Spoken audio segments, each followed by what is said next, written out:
This is Evolutionary Radio. This is your host, Trevor Kouritzin. Joining me today is medical doctor, Dr. Zach Bush. Hi there. Good to be on with you guys. Appreciate you having me here. So I'm really excited to get you on, Dr. Bush. I've been following you for Hello, hello. For people who have not heard of you before, tell us a little bit about yourself. Where did you go to medical school? What got you interested in medicine in the first place? Things like that.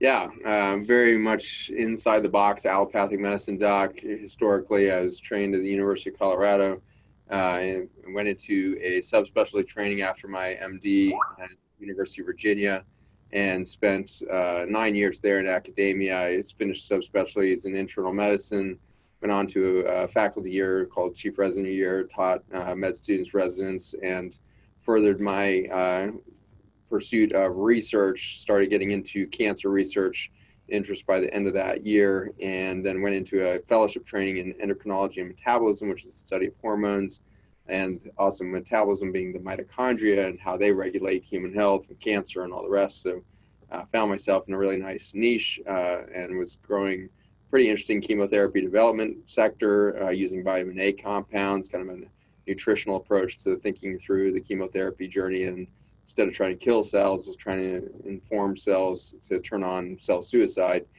so that the immune system doesn't have to participate in an inflammatory fashion to solve the cancer problem. So that was my area of niche. I got some interesting grants, got some movement, and then suddenly the crash of 2008 to 2010 happened with our economy.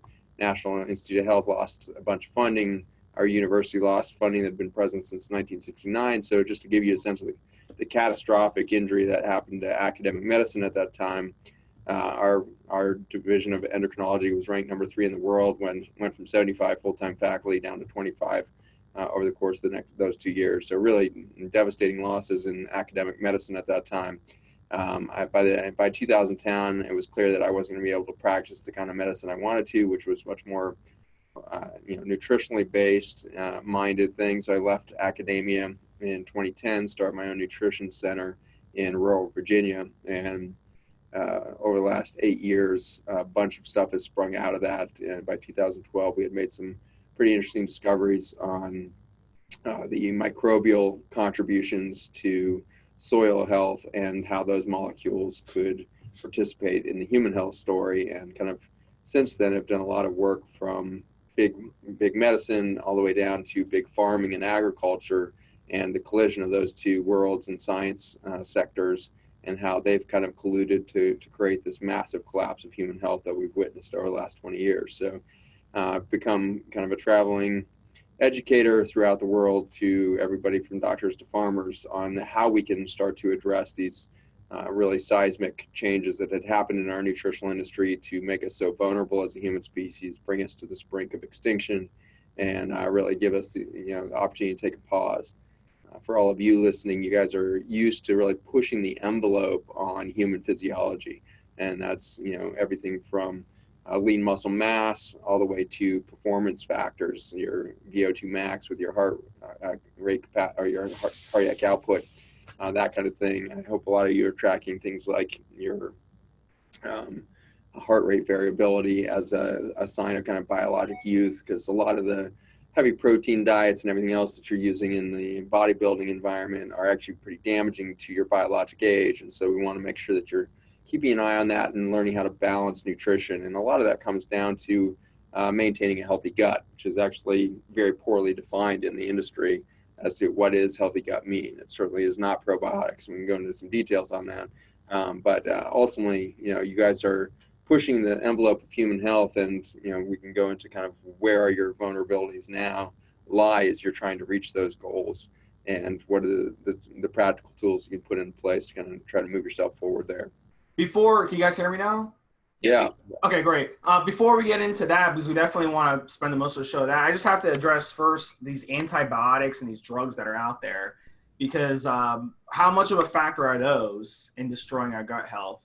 Because we've all used them, unfortunately, because our parents took us to the doctor and the doctor gave it to us, and we didn't know any better. So how much of a factor has that been? Huge piece of the puzzle when you look at the historical kind of adoption of our belief of the safety of these things comes down to that physician prescription behavior. Certainly in North America, it's pretty disgusting how many prescriptions we pump out every year.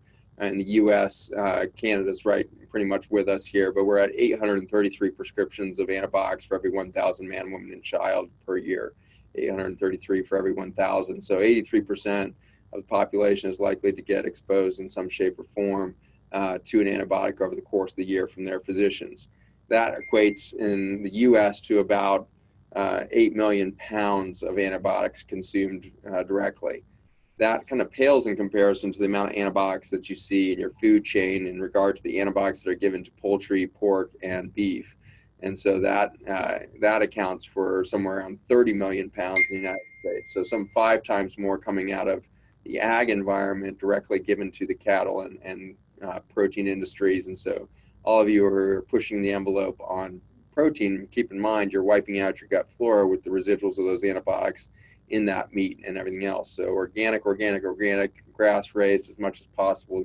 Know your farmer, participate in a cow share, whatever you need to do to get real food back in your body again, because the amount of damage we do is extraordinary. So that's 30 million pounds there compared to the 8 million. All of that pales in comparison to 300 million pounds of a very potent antibiotic called glyphosate, which is the active ingredient in Roundup, the famous weed killer that North America and now the rest of the world is steeped in. Worldwide, we use over 5 billion pounds of Roundup a year now. That number roughly doubles every 6 years. And so we've got this extraordinary usage of antibiotic in our environment that is many logarithms higher than the doctors are prescribing being given out through your farming industry. And unfortunately, that glyphosate turns out to be a water-soluble antibiotic, water-soluble toxin that travels in the entire water ecosystem. And so in our agriculture environments, you'll find 75% of our air and 75% of our rainfall contaminated with Roundup.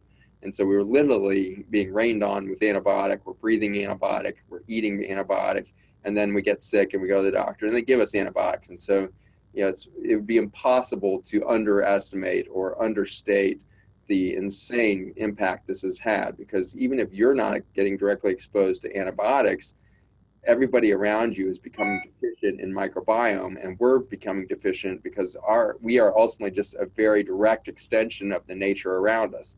And so as the ecosystem collapses in your soils and air and the rest, you lose the ability to re-diversify and re-grab your biodiversity. And so you're becoming narrower and narrower in spectrum in regard to your microbiome every year that passes. So Dr. Zach, the first question I have for you is that, according to my knowledge, the reason glyphosate is so toxic is because your body recognizes it as the glycine molecule and then it stores it in our own collagen. Is that correct? That's unproven. That is a theory that was put out there by Stephanie Seneff from MIT. She's one of the most brilliant scientists that I know, but interestingly, she's a computer scientist and AI expert and has never worked in a microbiology lab, and that's hampered her ability to finish out these theories that she has. Our lab is very eager to continue to partner with her. We really would like to prove that out because we feel like we're seeing symptoms of that under the microscope as far as this amino acid transfer phenomenon happening, but the smoking gun's not there yet. So we'll try to work over the next couple of years to prove that out. But what we've worked on really is what is the direct toxicity, before you get into protein misfolding and everything else, what's the direct injury to the human system and the food chain from this glyphosate molecule? I guess my question for you, Dr. Zach, was that we can't get rid of this. Even if you're eating organic, it's getting rained on you. You're inhaling it. So what I was thinking is, theoretically, if you supplemented with glycine, could that help your body detoxify it? Or any supplement, is there any supplement we can use to actually detoxify our bodies of this? Because we're going to consume it. Even if we eat everything organic, we're going to get it no matter what. Yeah, that's exactly what we've been working on. And so we've been working on the role of the microbiome in detoxing this chemical. And we got lucky because before I ever knew about this whole story of glyphosate, we found the molecules made by bacteria and fungi that I was developing for cancer, ended up putting that into a bunch of humans for safety and clinical trial stuff, and found that we were getting all of these unexpected benefits that we had no idea how that was happening.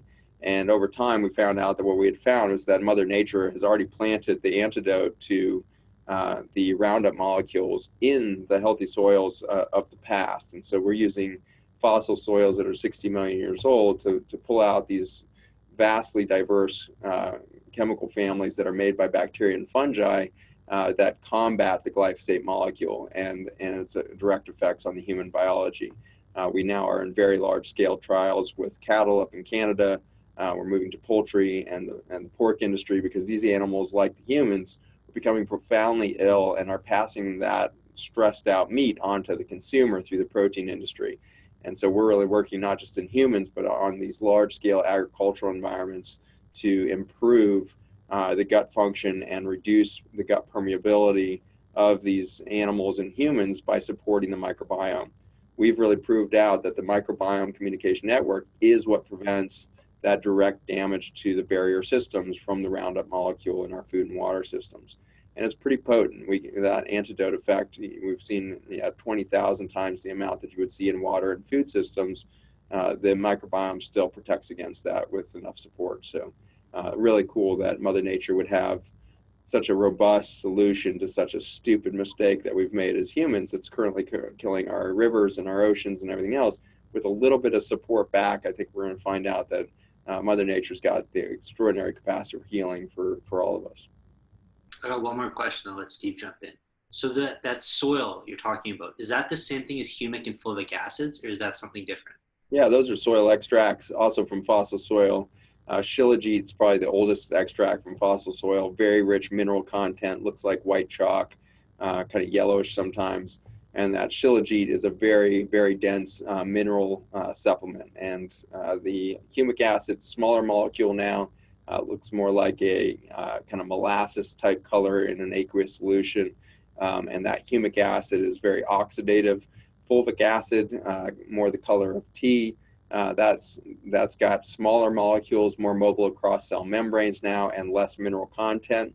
All of those happen to be very oxidative. And so when we started working on soil extracts, we knew we were going to have to figure out how to reduce the oxidative stress that's caused by the compounds themselves.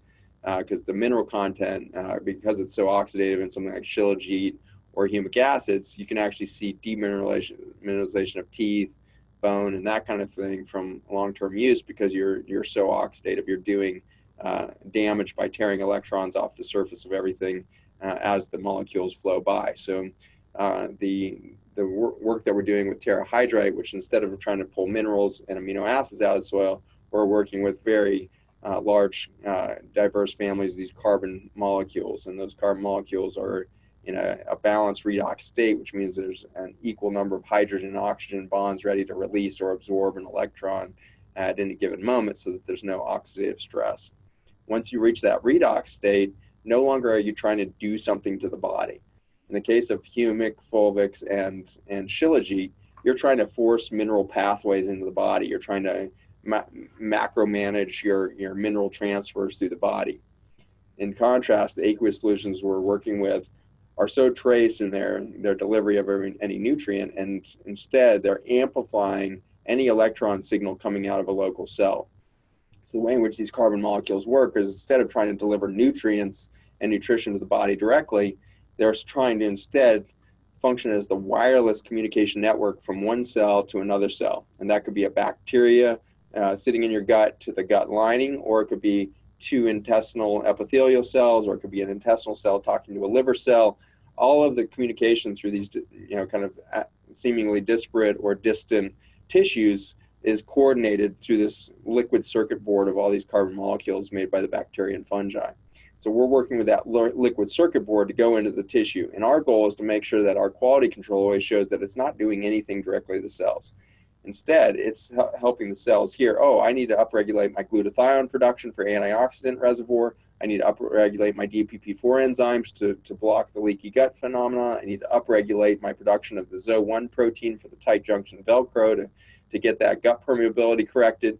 All these different things start happening once we get that carbon environment completely neutral. We're trying to do nothing but amplify the message that's already coming out of your intrinsic human health, human cellular effort towards that health thing. So really a radical shift from our current state of belief system and mindset of supplementation.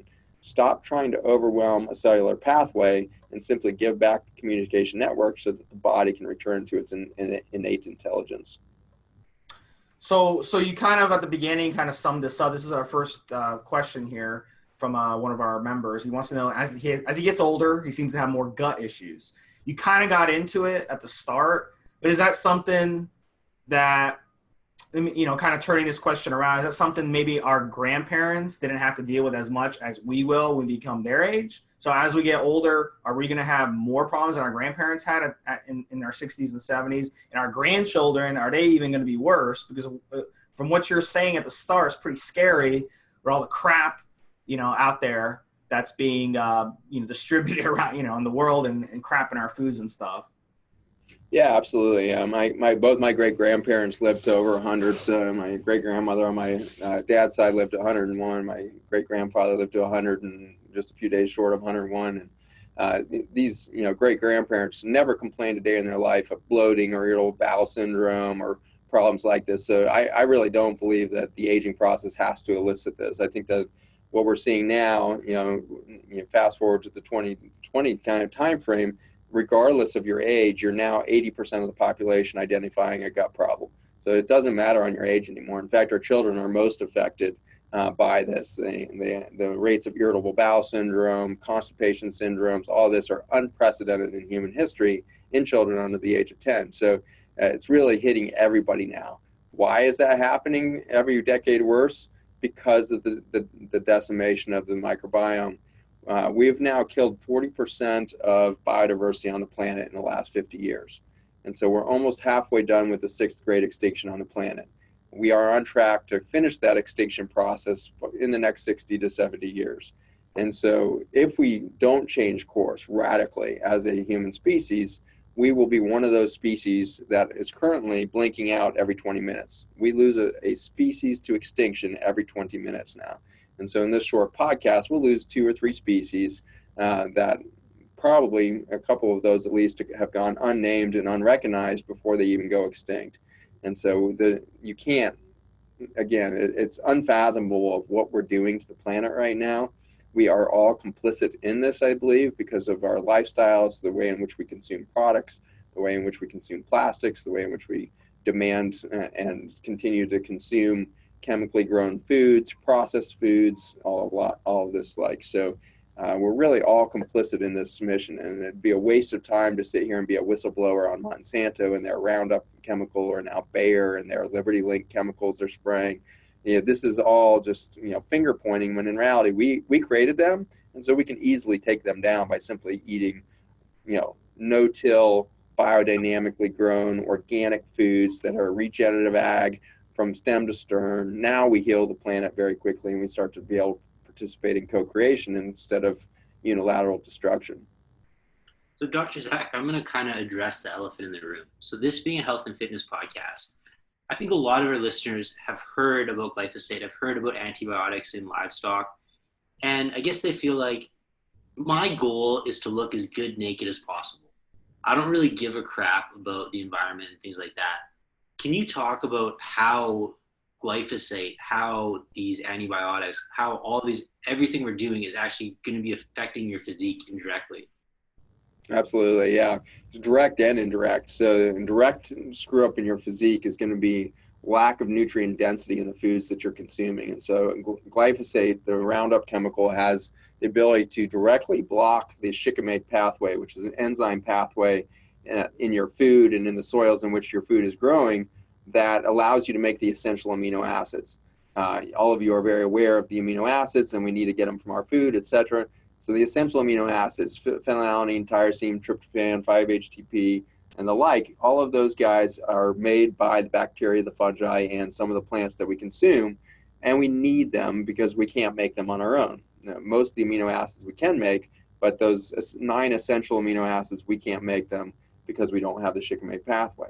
That pathway directly affected by Roundup. And so as you consume non-organic foods and organic foods that are now being rained on and contaminated, we start to experience a nutrient density that's dropping most rapidly in these essential amino acids, and importantly, the alkaloids, which are the antioxidants and other medicinals that are in your food, also being blocked. And so your ability to build a physique is now requiring really big effort. Now, many of you are supplementing protein powders and the like in that process of trying to bulk the muscle. Well, it turns out that that's exactly what we're doing to cattle in the feedlots, is we're overfeeding them in an effort to force feed the protein into the muscle to get them there. What we know in the cattle and in race horses and any other animal that's carrying 1,000 pounds of lean muscle on them, those animals get sick if you give them too much protein. And they get acidic, they start to lose immune function. And, we see this in the bodybuilding environment a lot, that, you have a shorter lifespan if you're a bodybuilder. And that's been the case for 100 years. And so the power packing of protein is profoundly acidifying, whether you're a cow or a human. So how can we impact that? Well, it turns out that with the microbiome becoming intelligent and getting an intact micromembrane again, with that barrier system of your gut becoming intelligent, good Velcro tight junctions to hold the system together, we improve feed efficiency. And so what happens is we put these compounds into our big cattle trials or into humans, is we see a reduction in the amount of volume of food that's needed by 6 to 10% less food. And so the cows suddenly will leave 6 to 10% of their food sitting in the trough at the end of the day. That's never been seen. Up until these studies, you give animals food, they're going to eat it until the trough is empty. These ruminants will have the 4-pouch, stomach kind of things in the gut that are now churning that food around. The more intelligent you get the gut membrane, the less food they need in there to gain more weight than their counterparts. And the weight is healthy. It's not the fat that you get by stressing an animal, it's lean muscle. So if you're going for muscle, you want to look good naked, I would say you want the healthiest gut membrane on the planet, especially to reduce the protein stress that you're putting on yourself, where you're trying to force feed that protein past a damaged, inflamed, and stressed out gut. All of the bodybuilders that I take care of have severe leaky gut. They have way too much acidification going on. They have extreme amounts of fat storage going on around the liver, which gives them kind of a protuberance or a bulge at the upper abdomen there, where their liver's starting to push out on the rib cage and everything else because of this fat pad that's forming underneath the ribs. And so you get this kind of bloated top of the belly thing. They might have rip looking out, but they'll just have this like bulge right at the top of their gut instead of the usual beer belly down around the belt line. And so you look at your own physique. If you've got that, you've got leaky gut, you've got an inflammatory situation around the liver, you're starting to pack fat cells where they shouldn't be, you're at a very high risk for cardiovascular consequences there. So back off the protein, bring it back down into some sort of reasonable range, improve the health of the gut, and you can build lean muscle for the right reasons rather than trying to force feed it. You give us kind of a layout of improving the gut. Like, one of the things for me, I always, when I have clients come to me, it's so funny because a lot of them eat 6 to 8 times a day, and they all complain. They're like, oh, I only have 1 or 2 bowel movements a day, and I feel bloated, like you were saying, every symptom that you mentioned, they have. And I ask them, I'm like, well, you're eating 6 to 8 times a day, and you're drinking protein powder twice a day, and you're only shitting 1 or 2 a day. Do you not see the issue there? And I tell them, look, I eat 2 or 3 times a day, and I shit 2 or 3 times a day. I don't have any stomach issues. I don't take enzymes. I don't take fiber. I don't take any of this shit. And you're sitting there telling me that you have to eat meat 4 or 5 times a day because some meathead on YouTube wrote you out a diet plan and has you eating chicken, rice, and broccoli and chicken and, every meal. It's like a protein. So, I mean, these people that are listening to this, I'm trying to explain this to people. When I tell them this, they kind of just like don't want to believe it. And can you kind of educate them a little bit as to that you don't have to do that to build muscle? Yeah, no, it has no correlation to muscle, really. In the end, you're just stressing yourself out. And so you're stressing your neurologic system, you're stressing the pH of the system, you're getting too acidic throughout the whole thing by constant meat eating. What I would say is lean meat a few times a week is probably the maximum that would be reasonable to be taking in. I'm a big fan of the once a week pattern, and so only eat fish or meat once a week. The rest of it, you want low density proteins where there's a ton of fiber and complex carbohydrates, which are going to carry all the complex micronutrients that your muscle needs. And so a huge fan of that. If you don't know Rich Roll, I think he is, has pretty much written the Bible on plant-based nutrition for extreme health. He was on the cover of Time magazine as the fittest man in the world. He ran 5 Ironman back-to-back in a single week in Hawaii some years ago to end up there on the cover of Time. So he's just a machine at the physical level. And he and his wife, who's a really advanced nutritionist, have done some beautiful cookbooks and brilliant things. But it's a great podcast to track on if you want to, see it in action, that you can do extreme health without all that protein loading. The other thing that you need to do is you need to give your gut a freaking break. And so less protein, more complex carbs, more healthy fats from the nuts, seeds, legumes, that kind of thing. Huge fan of mushrooms as a protein source. Mushrooms have extraordinary diversity of protein, have some of the highest density of protein. Huge fan of the Brussels sprout. The Brussels sprouts have actually calorie for calorie more protein content than steak does. And so Brussels sprouts are a powerhouse for good protein delivery, but they are far less dense. So you have to eat a lot more volume to get that protein, but you're going to get, for the calorie load, you're going to get a high protein content with this beautiful mix of nutrients on the other side. Men who will start eating Brussels sprouts twice a week have a 45% reduction in prostate cancer, which is one of the leading causes of cancer that we see in bodybuilders and the like. And so you want to think about getting a healthier protein source into your diet like that. The other thing that you need to do now is give your gut a break. You mentioned 5 or 6 times eating a day. That is always the wrong answer for health and longevity. You can, if you're grazing on a few nuts and seeds and all that throughout the day, no problem. Your body can deal with that all day long. But where you can into a problem is if you're loading these meals with high density proteins like your meats 3 times a day, you're going to feel like crap inevitably, because like you said, there's no way you can crap frequently enough to get that process through. We did the studies at the University of Virginia tracking in healthy young males, 18 to 20 years old, the different diets through the small intestine. And a meat diet, especially if there's any dairy in there, is going to take 14 hours or more to cross the small intestine alone. So if you ate, a mid-morning or early morning protein load, it's not going to clear until 8 o'clock or 9 o'clock that night. And here you are loading another bunch of chicken into your diet at lunch, now ramming that in. By dinner time, you're loading protein for the 5th time, and you're now have got 5 meals traveling through the small volume of your small intestine, and you have to feel bloated, you have to feel abdominal discomfort, heartburn, all of the rest. You're also going to have extreme brain fog in that situation. Your concentration is going to suck, your sleep quality that night's going to suck, you're going to have insomnia, your sex drive is going to go to 0. It's just devastating for the overall endocrine system as you continue to stress the gut on that level. So give your gut a friggin' break. 18-hour fast, huge good idea. If you all must be Dave Asprey fans, I would think at this point, but the biohacker community that's really pushed the envelope on the idea of intermittent fasting, I love. The key is don't do that every day of your life. You have diminishing returns very quickly. And so if you're an intermittent fast, I'm a big fan of like 4 days a week or a week on and a week off or some pattern like that.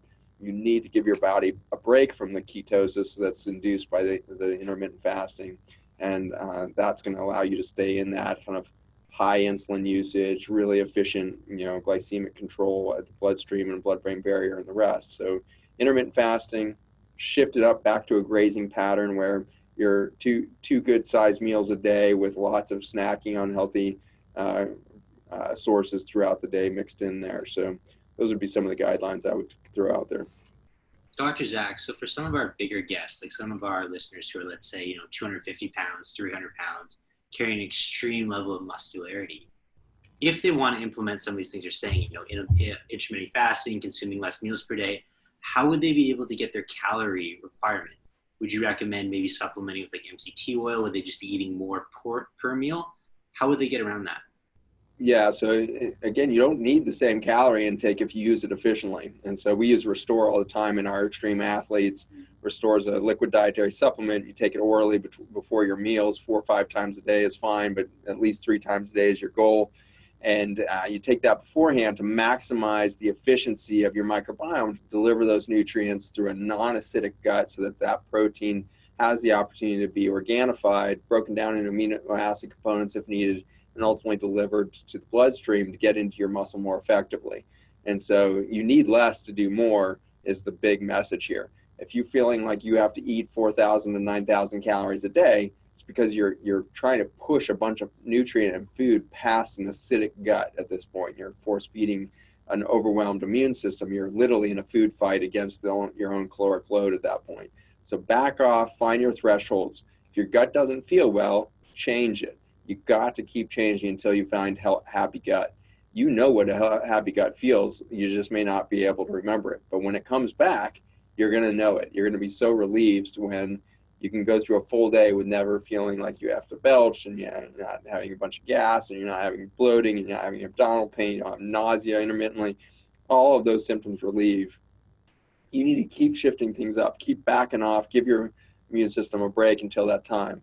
The Hobbs twins have done a good job online. They're a couple of, like you say, 250 to 300 pound lean muscle monsters, and they're all on intermittent fasting, much lower caloric intake than they used to be on and everything else, and they've markedly improved their performance.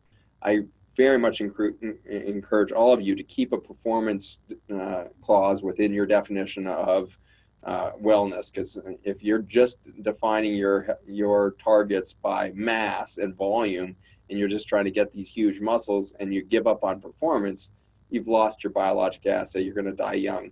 And so you got to keep performance in there. Performance is a great marker, and performance is not how much weight can you lift in a 30-second period. Performance has to do with heart rate variability. Keep that as your number one thing. It's pretty cheap to get a heart rate variability monitor. If your heart rate variability makes you look like an 80-year-old, you're 80 years old, and you're likely to die the mortality of an 80-year-old, which will be some form of heart disease or cancer or some process therein. And so shift it up and get younger by changing up your exercise patterns, your nutrition patterns, so you get back that physical performance that's going to lead to longevity. So Dr. Zach, I got one more question. I'll let Steve jump in. So leaky gut is something I'm sure a lot of our listeners are suffering from. And it's also something that's all over social media. I mean, if you go on Instagram, it's leaky gut, leaky gut, leaky gut. You go to your supplement store, there's a million products trying to sell you if you have leaky gut. What are some things that would actually work? I mean, you hear probiotics, you hear bone broth, you hear apple cider vinegar. What are some of your favorites? Yep, definitely not probiotics. Probiotics are a real devastation to your gut health. A great article was just published in Cell, which is one of the most rigorous science journals on the planet. September of 2018, it was published, showing that probiotics actually are, nigh on to an antibiotic in their ability to suppress biodiversity in your gut. After a 2-week course of antibiotics, they randomized the subjects first in mice and then in humans to either fecal transplant with their own stool that had been collected before the antibiotic exposure, or in probiotic, or nothing at all. And over again, the fecal transplant, of course, returns you to normal microbial state very quickly within about 3 weeks. But within 4 weeks, even if you've done no fecal transplant, you're back to normal. So if you do nothing, within 4 weeks, 30 days, everybody was back to normal. The mice, the humans, etc., were looking fantastic. If they were put on a probiotic, even at 6 months, they hadn't recovered normal flora. And so probiotics are unfortunately devastating on biodiversity in the gut, and therefore recovery from something like an antibiotic. The reason why that is because you have billions of copies of the same 3 species or 5 species within that probiotic. And so you're literally planting a monoculture of crop in your gut when you take a probiotic every day. Think of the corn and soybean that covers most of the United States and Canada. In case of Canada, you're actually more like canola and alfalfa and some of these other ones, but we're used to seeing these, millions of acres or hundreds and thousands of square miles covered in these monocrops. Everybody can look at that and be like, that is not what nature does. That is a completely unnatural approach to trying to do plant life on Earth. And in the same way, if we keep taking 35 to 50 billion copies of the same 5 species all day long every day, we're certainly going to lose the millions of other species that are supposed to be in your gut. And it's literally millions. 30 to 40,000 species of bacteria, 5 million species of fungi out there. We should just be like these walking, encyclopedias of life on Earth as our microbiome connects back to nature, and we have just lost all of that. We've become so disconnected from that greater ecosystem and become so vulnerable with the immune system and beyond. One quick thing I'm going to jump in. So are you saying don't take probiotics at all? Are you saying use a lower dose probiotic, cycle your probiotics, don't use the same probiotic back to back? You're just saying they're unnecessary. You need to stop them. They're doing as much harm as anything else out there. So probiotics need to stop. If you're taking a probiotic, I would not take it more than once a week. You have to give your gut plenty of time to recover from that overload. At this point, the only rationale that existed as of September of 2018 to taking a probiotic was right after an antibiotic exposure. Now we know that even then, it may be worst of all then, to take a probiotic is a disaster. So we've got to stop this probiotic usage. If you take it 1 day, 3 days at the most, mix it up with the vast majority of your time away from that monoculture of the probiotic. After that, you mentioned a few other things. You mentioned things like bone broth. That's fine. The studies with bone broth take a lot of time, and it's hit or miss. So we got 6 to 12 months of bone broth in autistic children, for example. Maybe 15 to 30% of them will have a good benefit. Well, that's plenty of reason to give it a shot, but listen to your body, decide if it's working for you or not necessarily just be ascribed to it because somebody told you should. Listen to your body. Is it working? Is it not? I think as far as we know, the best science on the planet right now for reversing gut permeability is stimulating the body's own ability to make those proteins that are the Velcro that hold your gut lining and then your blood-brain barrier and kidney tubules together. Tight junctions. ZO1 protein is the primary constituent therein, and we've shown again and again that the bacteria and fungi in their communication network, either in a healthy gut or if you have a damaged gut, then something like Restore, which is pulling those out of fossil soils, put those in the gut. We see almost immediate, within 5 minutes, you're increasing the synthesis of those proteins. Within 6 days, you're getting some of the highest levels of tight junction performance that we've ever seen in the lab. So very effective way to reverse that in hours or days rather than the months that are typically there. So we use Restore heavily in clinics across the world, over 1,600 clinics now around the world, using that product as a front line for gut health. Other things that we usually will put in tandem with that is magnesium. You really want frequent transit time on the gut lining, and if you are magnesium deficient, you get a sluggish small intestine and colon movement, and you'll get back up and you'll get some of that irritable bowel, the bloating, and everything else. So a huge fan of magnesium. The Natural Calm is one example of a brand, but another one would be something like magnesium citrates and the magnesium gluconate. These are good ones out there to go after to make sure that you're having those frequent bowel movements, keep the motility going in the gut. Other things out there, you mentioned apple cider vinegar. I'm a huge fan of Bragg's apple cider vinegar. It has an indirect function on a number of things around gut health. It does have some bacteria in that specific brand. Bragg's organic apple cider vinegar has a few species of bacteria in there out of the many that it is. That's a wild ferment in Bragg's, so you get thousands of species instead of the 3 species that you would see in a probiotic. So I'm a big fan of a teaspoon or a tablespoon of Bragg's apple cider vinegar, unfiltered. Throw that into your water every morning to get the day going, and that'll help reduce the amount of toxin in the gut. Those bacteria in Bragg's can digest things like glyphosate and other chemicals from your food chain. So start that in your gut, get that as your front line of defense, and then start your eating pattern for the day. We see if you ever watch like old sitcoms or something, not that I like those, but you'll see every other commercial is a fiber supplement. Like they're pitching those to old people.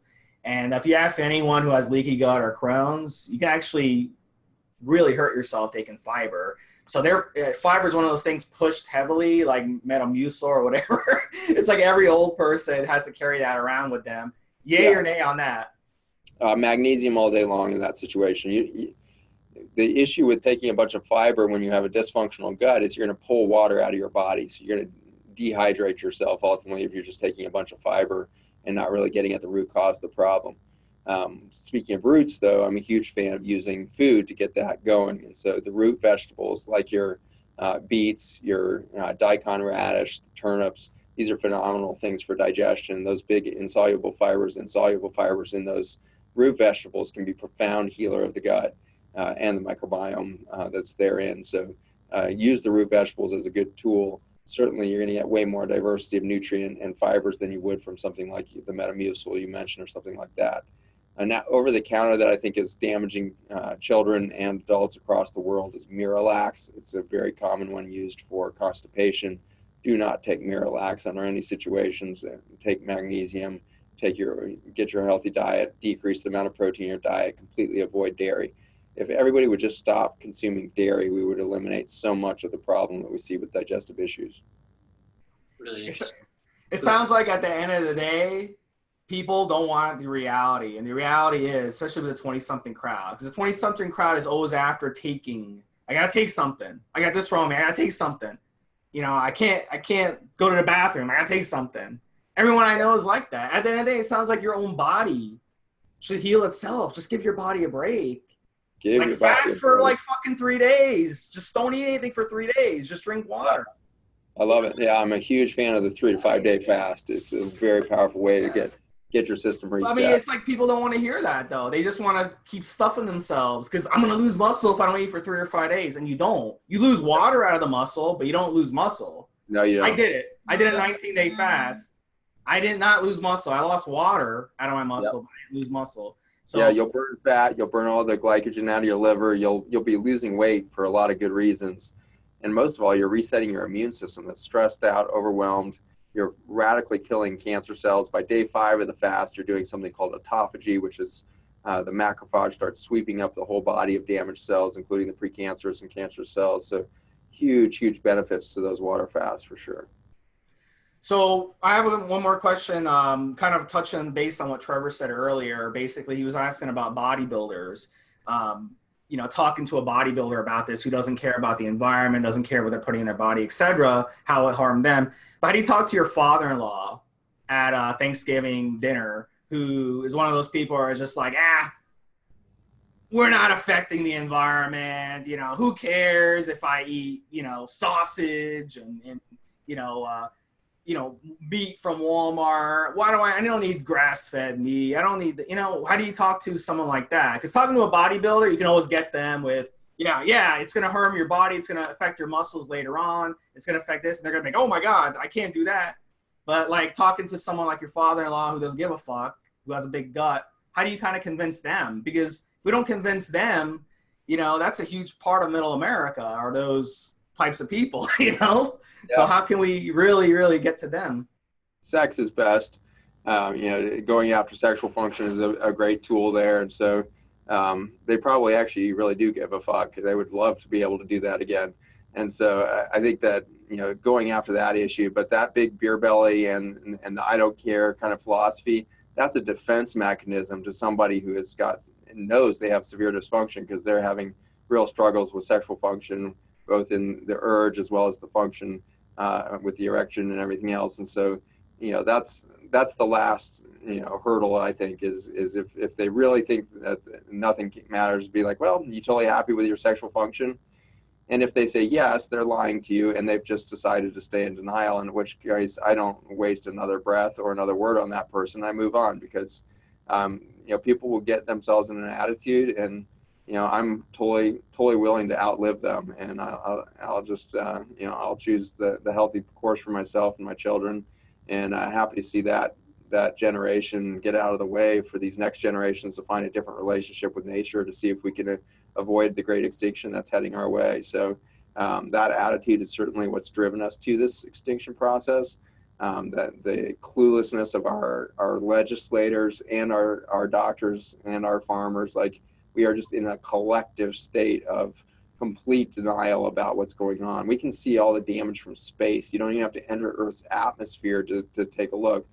Some alien happens to fly by, they're gonna be like, what the hell is that species thinking? Because you can see from space that we're killing our oceans out every river. You can see from space that we have dead zones the size of the New Jersey at the end of the Mississippi River, and rivers out of Brazil and everything else. Like we are just annihilating planet Earth, and our devastation has gotten so vast that you can spot it from hundreds of thousands of miles away out there in space. And this little blue marble is the only one we got. And Elon Musk and a few others, and Jeff Bezos with his new space center he's building in West Texas, like, let's let that be a warning to you. Your billionaires that you guys have created through your behavior online, well, guess what we created? We created people who have enough money to say, the only way off this situation of extinction is get off the planet. And so everybody with $1 billion these days seems to be in the space race for private aircraft to get them to another planet. So, take a warning from that. And, we're nearing the end. You don't care about yourself and you want to eat sausage? Well, do you want your grandkids to have a future? Do you want your grandkids to have a planet to inherit? Wake up and look at them. 46% of those children under the age 12 now have a chronic disease. 46% have a chronic disease. How do you feel about that? You don't think there's a problem? Take a look at autism. 1 in 30 children with autism. 1 in 8 with attention deficit hyperactivity. 1 in 4 can't breathe because they have asthma. And so, I have short attention span, short patience for somebody who's at that level of denial. I'll give them a couple of tidbits, food for thought, and then don't get emotional about it. Try to avoid, the frustration emotion that'll just drive them further into their defensive crouch, and just be like, well, love you, Dad, and sorry you and I aren't connecting on this level, because I think it's important for the future of my children, and I would love for you to grow old enough to see my children, and I would love that to be a multi-generational experience. But if you want to check out, I get it. We're not going to cry too hard when you're on the other side. Dr. Zach, I'd love to hear what your diet looks like. What does your diet look like? What do you feed your children? How old are your children? Because I'm sure a lot of our listeners now are thinking like, okay, I do need to make some changes, but if they have young children, getting a 5-year-old to eat Brussels sprouts might not be the easiest thing. Oh yeah, that's a great question. So my kids are now in the easy category. My son's 20, my daughter's 18. They actually helped develop the plant-based diet in our home. When my daughter was 8, she watched Food Inc., and that was it. Like, she never wanted to touch another piece of meat because she saw what the devastation was, just the humanitarian crisis on the treatment of those animals, and that was enough for her. So we went from a mostly vegetarian environment to 100% vegan kind of environment back in 2008, some 10 years ago. And so my kids really grew up in that environment of a plant-based diet. We all enjoy it. We all feel good about both its impact on our own bodies as well as the impact on the greater environment around us. If you have a kid that's refusing to eat vegetables, it's simply because you've never grown vegetables with that kid. And so grow a mint plant in the window or grow a tomato plant in the garden. Let that kid participate in growing things, and they'll absolutely start eating the stuff they grow. It's very fun to be involved with your own food chain like that, and stimulating to the senses. And so teach a kid to taste what a fresh piece of mint tastes like, what a fresh tomato tastes like. Just give them that experience, and you're going to create one of the most important educational experiences that kiddo will have. So how do I eat? I eat plant-based, always from the lowest part of the food chain I can find. If you're going to eat meat, eat low on the food chain. So in the world of fish, for example, you're going to eat like small white fish, something like stream caught trout, something like that. Don't eat salmon. Salmon is a freaking disaster for the cardiovascular system. And so salmon and tuna and all these big fish that you're consuming are profoundly acidic. L-carnitine is the main protein in the salmon, same L-carnitine in beef. Both of them are extremely inflammatory for the vascular system, which is ironic because we put L-carnitine into all these cardiovascular supplements, which is totally erroneous. We do that because there's L-carnitine protein structure in the meat of our heart muscle and vascular muscle, and so we think, oh, it must be good for the heart. No, it's very acidic to get through the gut and the liver with that protein. And so let the body make the L-carnitine it needs. Don't force it through the liver pathway to your digestion. So small white fish, good way to go if you're convinced you need some animal flesh in your diet there. Those are some examples of how I eat. I think it's a journey that everybody's going to take. I find that the only thing that's more ridiculous to try to talk about than politics and religion is food. We have these rabid belief systems about our food that we eat and what our parents did and what we did and what Dave Asprey does and all these things. We get these rabid belief systems going, and we forget to listen to our body. You guys mentioned that all your listeners are reporting all of them are bloating and have irritable bowel syndrome, nausea and constipation and diarrheal spells and, squirts and everything else. That, listen to your freaking body. Like, if you're going to be a bodybuilder, you got to listen first. If you want health and you're going to ignore your body's input into that journey, you're just buying a bunch of crap from GNC, man. That's just, you're like completely down the wrong angle. And so you're giving your money away to people who have zero science behind the products that you're taking.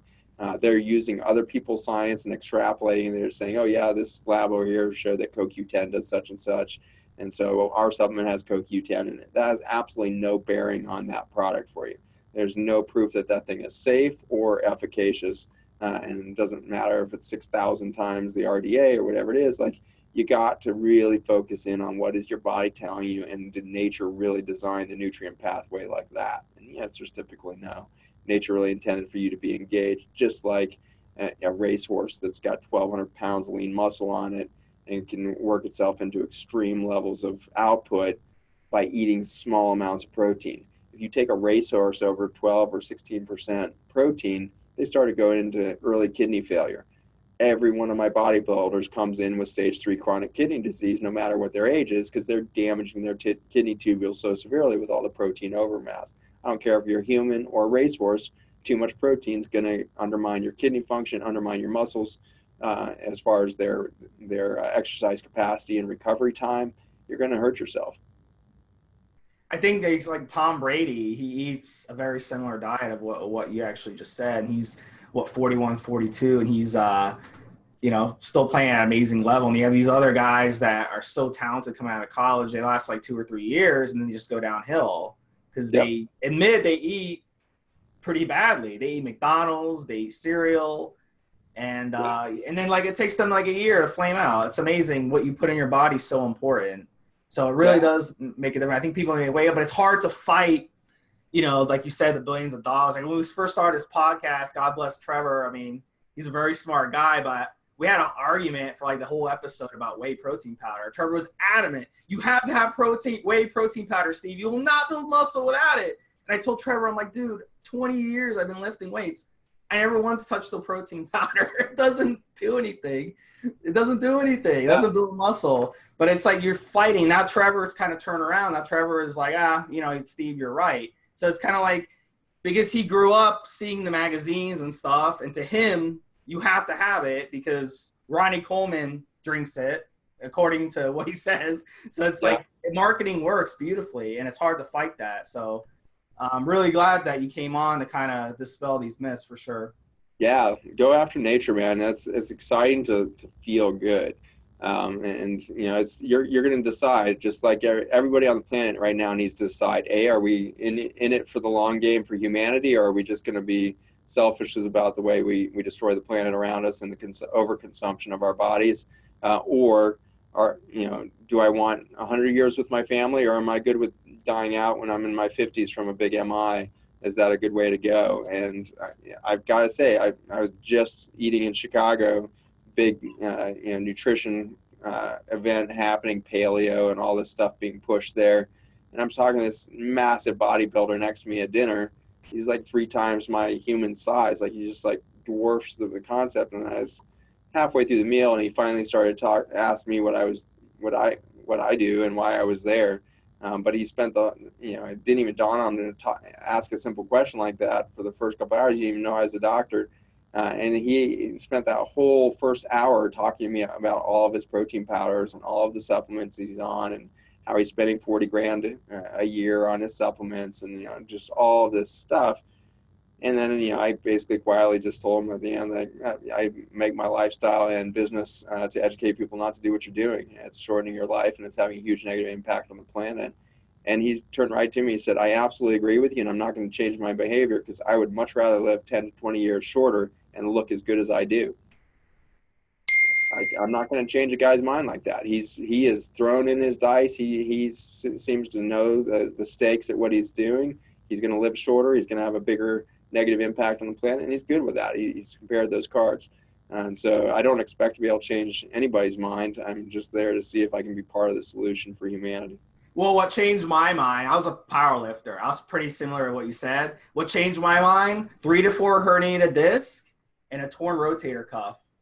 Can't lift heavy anymore. This was at 35 years old. Can't lift heavy anymore. So I had to forcefully change the way I eat. I used to be one of those people that ate 8 times a day and ate meat 6 times a day. My gut was tore up. So this was a blessing what happened to me. I totally changed my health. My body fat went from, 14, 15% down to 6, 7, 8%, just like completely different. I can sleep now 8, 9 hours a night, no problem. I used to have trouble sleeping. Like everything changed, cholesterol down, everything. So sometimes, that guy, he's going to have one day, there's going to be something that forces him to change. So the body has a way to punish you. Yeah. You're spot on with the football story there. Like, how does Tom Brady make it? He cares intensely for what he puts into he's so OCD on what he's putting into his body all the time. And so do you want to be a 2-year football player or bodybuilder, or you want to be a 30-year successful athlete? And make up your mind what direction you want to go. It's a real bummer when you decide you're going to devote your life to your physique, to see that physique blow up on you and then be left with what? You've got, a damaged brain from all the protein stress you put on it. You've got, poor neuromuscular function with all of the arthritic damage you've done on the body. It's not an easy go when you've got a highly damaged body. It's a long haul out of that. And so it'd be one thing if you just blinked out and had a painless heart attack when you were 48. But unfortunately, that's not the pattern. Usually it's, a couple decades of pain, suffering with less and less range of motion, less and less function while you do that decline. So I agree with you. Are we in it for the long ball? Are we in it for the short ball? And how do you want to feel in the journey? Just for the record, I absolutely hate whey protein. When you take that concentrate of a protein in a single sitting, it just destroys your gut. If you do a food sensitivity test, I'd say 99.9% of people score sky high for whey protein. 100% agree. Good quality grass-fed whey protein, you want to use maybe 20 grams of it once a week. That's okay, but guys are doing like 2 or 3 shakes every single day, 7 days a week. And the problem is it's cheap and it tastes good. So I get where they're coming from, because you can go buy this huge tub of stuff, costs you like $50. It tastes pretty nice, but it's just absolutely destroying your gut. Absolutely damaging the immune system. Slowing down your muscle recovery after every workout is going to slow down with that whey protein. You're going to be far more prone to exercise damage and severe injury with that scenario for sure. So, real quick though, while we're on that, what should you do after a workout? So this is another argument I have with people, because everyone thinks that they should go slam a shake. But I tell people, like, if you work out, you should probably rest afterwards. That's probably the best way to recover your muscle. So what is the strategy after a workout to recover? Hydrate like crazy. That's the most important time for hydration. And so you've got all this, nitrogen compounds that are breaking down the muscle now. You've got damaged cells that are inducing a T-cell inflammatory response. Across the board, you're getting all of this demand for work on the body and immune system after intense workout like that. So you got to back off, give yourself rest. Certainly eating right then doesn't fuel the muscle. That's total BS. That, you got an hour after a workout, you have to start eating to replenish your protein in the muscle.